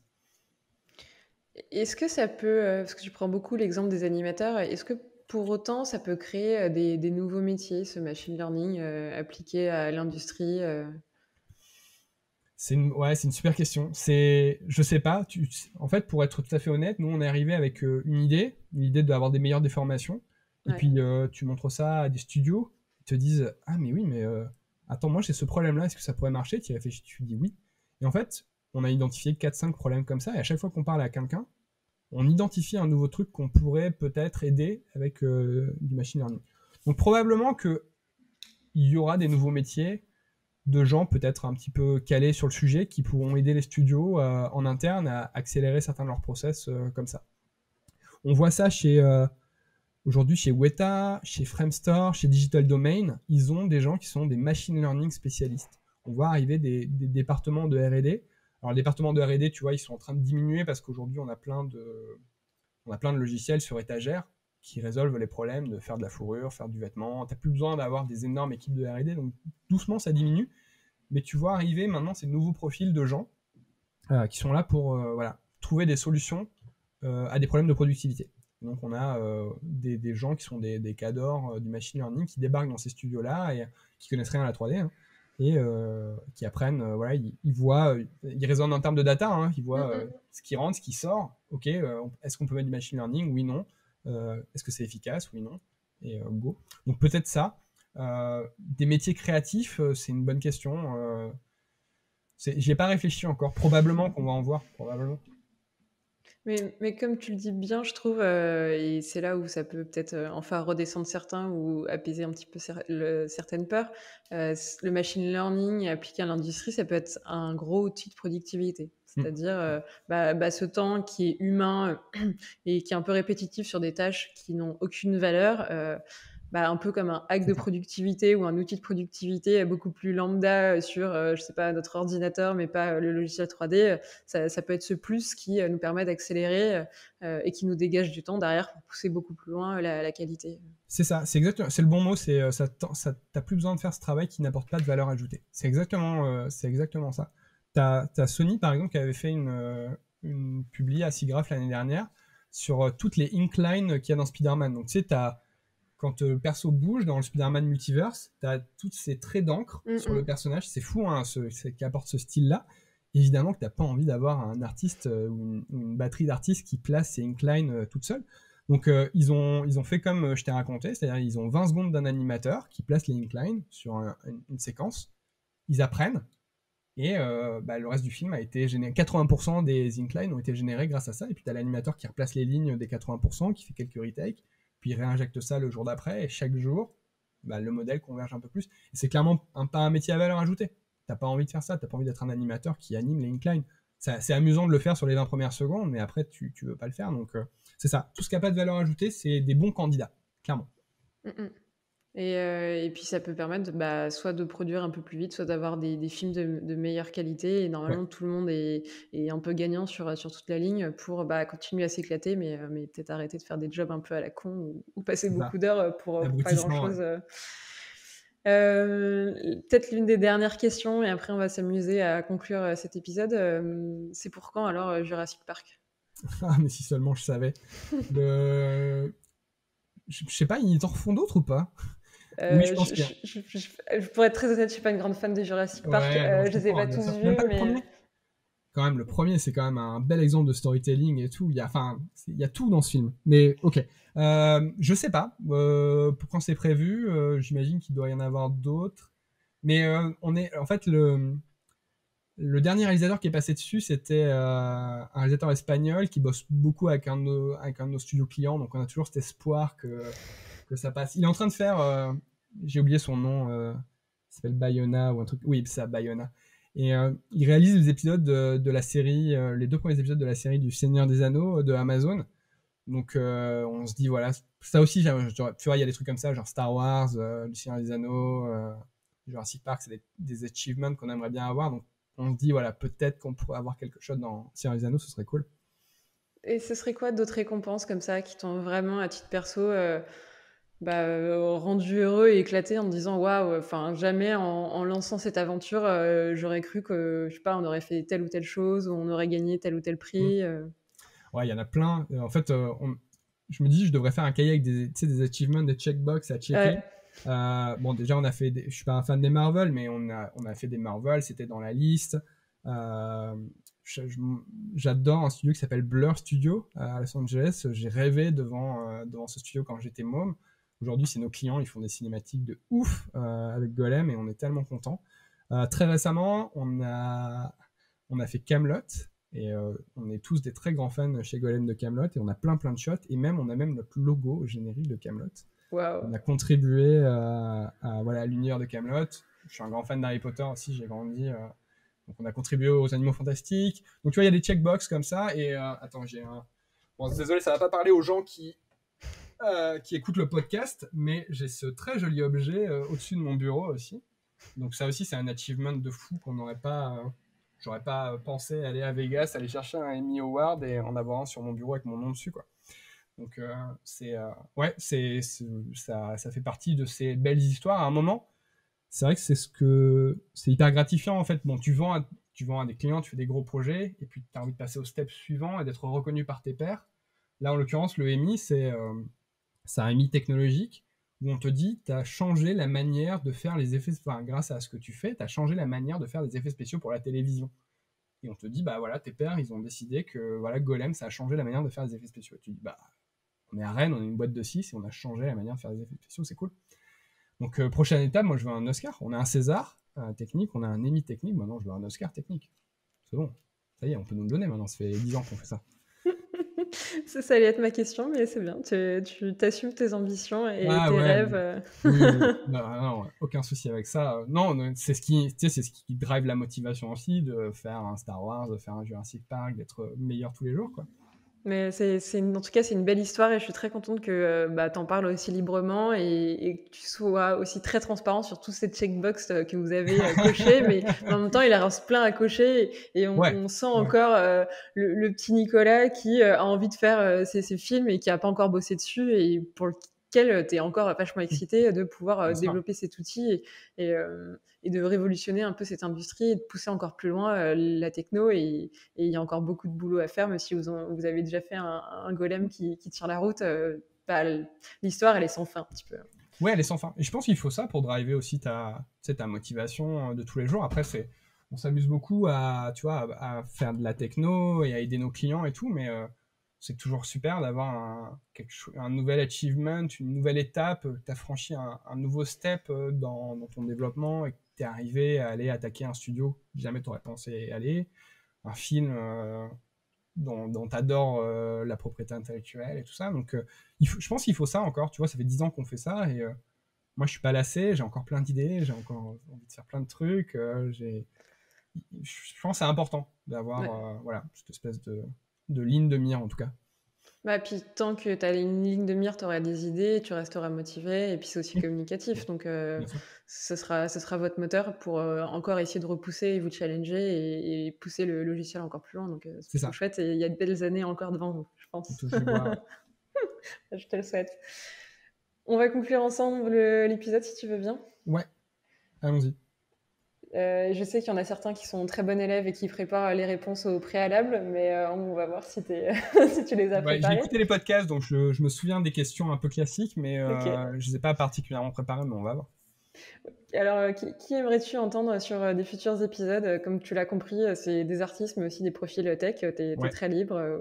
Et c'est des gens que tu connais plus ou moins bien. Tu n'es pas obligé de les connaître à titre perso. Je peux même balancer des gens que j'aime pas trop, histoire de pour eux. Non, des gens que tu apprécies ou en tout cas tu sais qu'ils sont sympathiques et qu'on passe un bon moment. Ouais.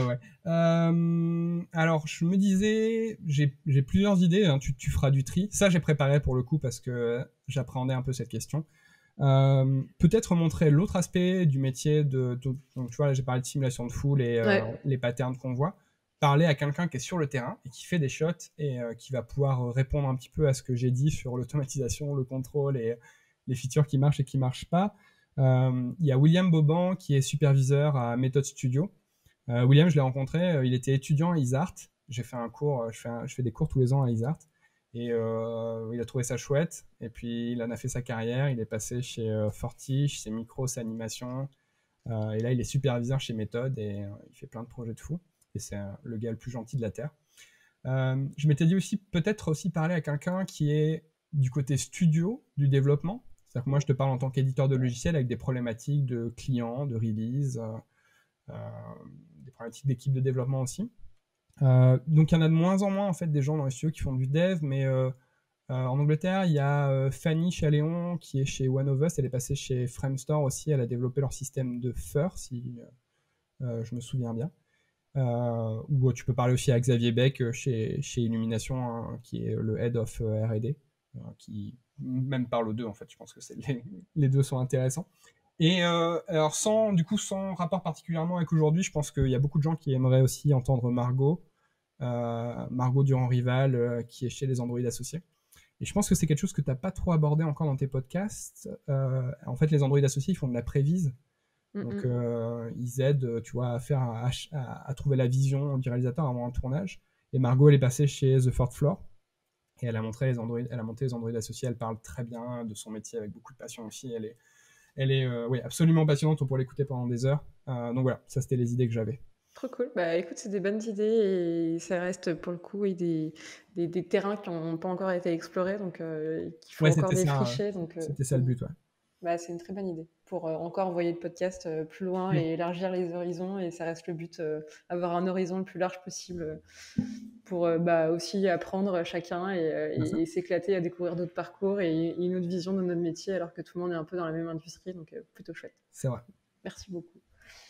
Où est-ce qu'on te retrouve, Nicolas, physiquement ou virtuellement? Physiquement, vous me retrouvez chez moi à Rennes. J'ai une adresse, le numéro de l'appart, le code de la personne. Non, mais t'es breton, t'es à Rennes. Ouais, alors je viens du sud-ouest, je viens de Bergerac, c'est pour ça que je me suis permis de balancer sur Bergerac, un grande terre de cinéma. Pas du tout. Non, physiquement, on me retrouve à Rennes. Hein, d'ailleurs, si vous voulez venir boire un verre à Rennes ou en bord de mer, faites signe, avec grand plaisir. Je paye la première tournée. Virtuellement, vous me retrouvez sur LinkedIn. Je suis pas un grand actif des réseaux sociaux, mais j'ai un profil LinkedIn et sur le site de Golem. C'est généralement moi qui réponds. Si vous êtes un client ou un futur client, c'est généralement moi que vous allez avoir au bout du fil ou en vrai dans le studio.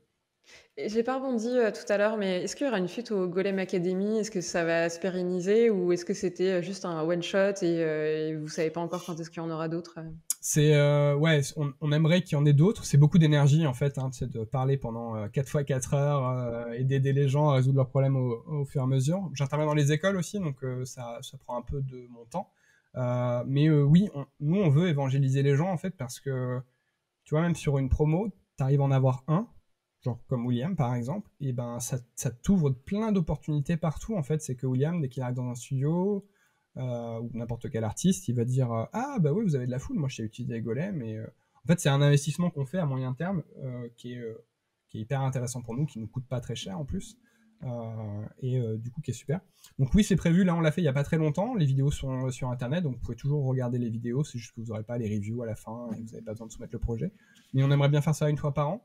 On va voir aussi comment le contexte sanitaire change accessoirement, mais oui, je pense qu'une fois par an c'est le bon rythme à avoir pour se lancer dans ce genre de choses. Trop bien. Et puis je mettrai les liens de la première édition en description pour ceux qui veulent soit aller par curiosité juste voir ou aller se former sans les reviews, on aura compris. Et puis je vais te laisser conclure l'épisode. C'est l'exercice le plus compliqué, mais qui peut être aussi le plus drôle, en nous donnant le mot de la fin. Très libre du format. On en a parlé. Requin-baleine, ce sera le mot de la fin. Requin-baleine. Tous ceux qui n'ont pas compris. Oui, mais c'est pas une baleine en fait, le requin-baleine. Enfin bon, allez faire vos recherches, mais on dit requin-baleine, et en fait c'est un requin gentil qui est pas une baleine. Mais c'est un joli animal à aller voir sous l'eau. Je passe beaucoup de temps sous l'eau, donc c'est pour ça que les mots de la fin sont souvent des animaux aquatiques. Trop cool. Bah, et puis ça va nous donner envie de repartir en vacances et d'aller au bord de la mer, sous l'eau, faire de la Ouais, petite mais et plongée. puis quand vous venez en Bretagne, du coup, je te dis, appelez-moi. Trop bien. Merci Nicolas pour le partage et cet épisode et ce bon moment. C'était un plaisir, je trouve, de parler de foule et d'expérimenter et d'explorer ce domaine-là avec toi. Et tu fais preuve, je trouve, de beaucoup de pédagogie. Et même si on n'a pas parlé de machine learning et de développement, tu vois, enfin, C'est tout vrai, le monde c'était peut pas le prévu, hein, comprendre. mais Comment? c'était pas prévu pourtant qu'on parle de deep learning et tout ça, mais écoute, si c'était abordable pour tout le monde, c'est cool. J'ai passé Je un pense bon que moment c'est aussi. abordable et que ça pourra peut-être en éclairer certains Hmm. qui justement avaient peur. Ça a un petit peu vulgarisé et donné le premier pas aux artistes. Ouais, Et puis si tu le veux bien, je mettrai aussi en description la présentation que tu parlais sur ouais. juste le machine learning que tu as évoqué, si Ouais, c'est rendu public. c'était Paris Image Digital Summit l'année dernière et ça dure 20 minutes et je parle de plein de cas. En fait, j'ai essayé de rapporter ça à des vrais cas de production. Je trouvais que c'était important de vraiment voir à comment s'en servent les studios aujourd'hui, en Mm, fait, mm. les studios qui ont fait le pas, comment est-ce qu'ils s'en servent. C'est pas nécessairement accessible pour tout le monde, mais ça donne une idée de ce que ça fait et le jour où un développeur de logiciel, genre nous, fournit quelque chose pour vous aider, par exemple, ça peut être voilà, un leap of faith, un pas à franchir pour se lancer dedans, dans l'aventure. Ouais, et puis avec des cas pratiques, tu ancres et c'est tout de suite un peu plus Oui, concret ouais, que de parler de manière abstraite du machine learning où, pour le coup, si tu as pas de connaissances, c'est pas très parlant tout à fait, ou tu vois pas le cas d'application, c'est-à-dire le next tout à step. fait.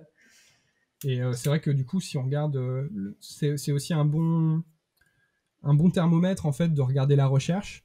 Et la recherche aussi grave cette année, on est à quasiment un papier sur deux en fait qui parle de deep learning. Là où il y a 5 ans, il y avait que 2 papiers. Donc c'est clairement une tendance en fait Mm, qu'il mm. va falloir prendre en cours de route en fait parce que ça va arriver. C'est une réalité qui va nécessairement arriver d'une manière ou d'une autre. Et la recherche montre que eux ils vont dans cette direction-là et généralement la recherche est assez prémonitoire de ce qui va se passer dans l'industrie.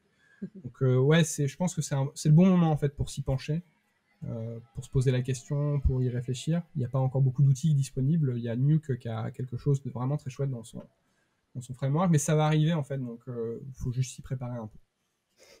Trop bien. Bah écoute, on va s'y préparer en déjà regardant les ressources que tu nous mets à disposition. Et puis pour ceux qui sont encore un peu plus intéressés, ils fouilleront de leur côté pour peut-être aller Ouais, regarder les papiers et de ce qui se trame en sous-marin et qui sortira d'ici très peu de temps, de ouais, ce qu'on a compris. ouais, absolument. Trop cool, bah encore merci. Et puis à tous ceux qui nous ont écoutés pendant cette précédente heure et demie, j'espère que vous avez passé un très bon moment, que bah, justement de parler de Grow et de Full, ça vous a plu. Bah, si ça vous a plu et que justement vous n'avez jamais téléchargé, c'est peut-être l'occasion d'aller prendre une petite démo d'essai et de télécharger, de faire des tests ou de regarder l'académie, c'est le moment. Et puis moi je vous dis à la semaine prochaine et à très vite. Ciao. Salut Nicolas. Salut Sandrine, merci beaucoup, c'était cool. Merci à toi.